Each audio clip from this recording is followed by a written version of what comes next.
Thank you, Mark. Well, heads up for those of you who like to worship the sun, or even if you're in it enough to need sunscreen, and we all are, right? Which is pretty much everyone in Southern California. It's not as effective as you might think. Dermatologist Dr. Melanie Palm is here, and thanks for being with us this morning. Absolutely.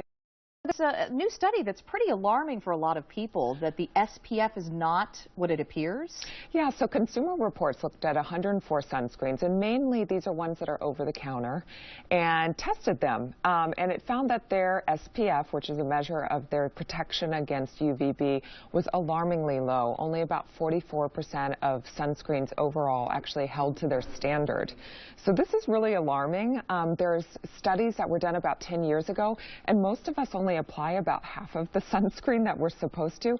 So if you add that with this culmination of the SPF not being correct, it's almost like getting a quarter of the protection that we think. And it's a big discrepancy. So you're talking about a lot of name brands in the study. Yeah, you know, they tested brands like Aveeno, Banana Boat, Coppertone, you know, so a lot of the things. And then some of the in-store brands. So one that didn't perform very well was actually a CVS brand as well.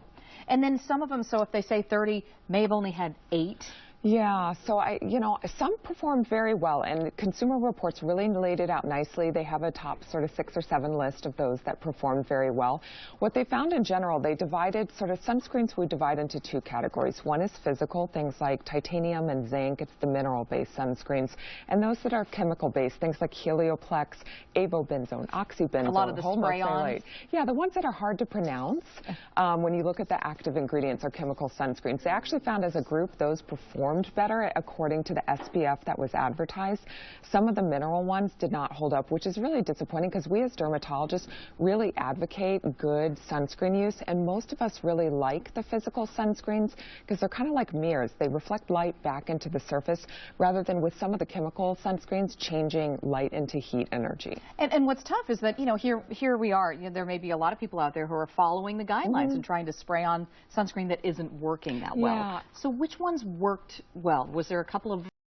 There's a good one from La Roche-Posay. There were a couple from brand names, and again, I would refer people to the Consumer Reports in order to do that. But I think the important take-home, too, is that they self-police with their SPF. So my hope with Consumer Reports is that this will bring some attention to the FDA to mandate testing independent of the companies themselves. So what you're saying when they self-police is that there's not some overall regulation for everybody to have their sunscreen SPF. Each company does its own testing? themselves and self-reports what the SPF is based on their own testing. So what you were saying is all the ingredients are there, but they may not be putting it in the same way. Yeah, so I think it's really important, you know, if you're buying something we were talking about over the break at the 99-cent store, if something is past its expiration date. I did that for a bunch of wedding guests, and then they all got sunburned, and I felt really bad because you know, a 99-cent store, I was buying them in bulk, and they didn't work because they were past the expiration date. Yeah, but some of the sport ones performed quite well. You know, some of the chemical sunscreens are good, but I think in younger kids, younger than 6 months, we don't want to be using that. So you really want to use something tried and true.